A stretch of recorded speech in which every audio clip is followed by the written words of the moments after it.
Well, good morning. Thank you for inviting me to this university. I would like to thank the university, and I particularly want to thank Professor Dr. Quartiroli. And of course, I would like to thank you for coming.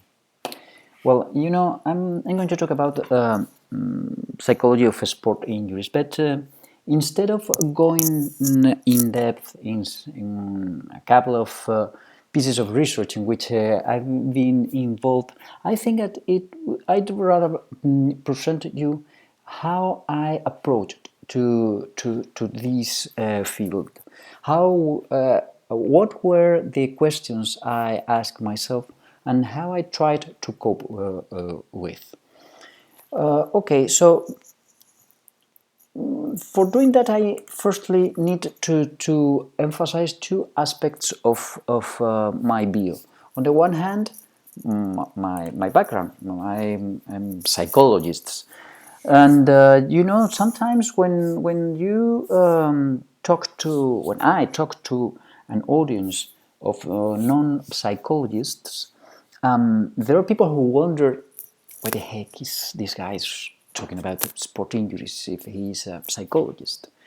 Does he have any particular training in physical therapy, or is it's just he's going to talk about his own experience? Well, no, I'm not going to talk about my own experience in injuries, even though I could. Neither I have any particular training in physical therapy nor in orthopedics or so. Actually, I'm a certified clinical psychologist, and my background is in health psychology. But several years ago, another colleague and me were appointed for running the program, the master program my university had, well, still has, sponsored by the Spanish Olympic Committee on sport psychology. Neither him nor me had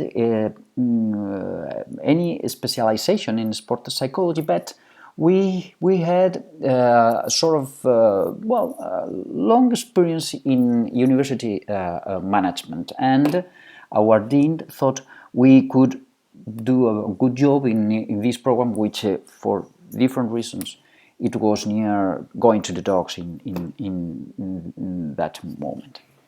So that's another aspect. I am a psychologist, and my background is in health psychology, but I started working on sport psychology a few years ago.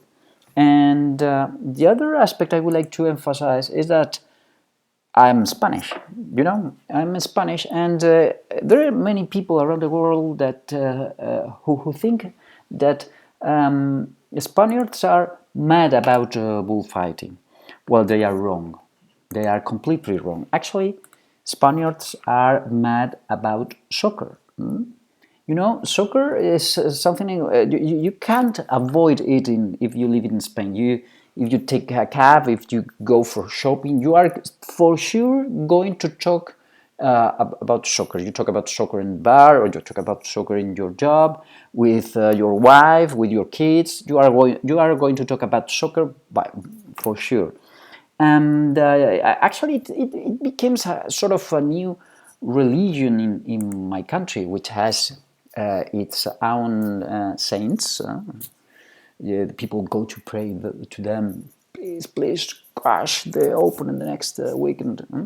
It has the new cathedrals as luxurious as the Baroques and Gothics. It has its new prophets, such as the former coach of Barcelona, and it also has evils, such as the former coach of Real Madrid, who sow weed instead of would seed. But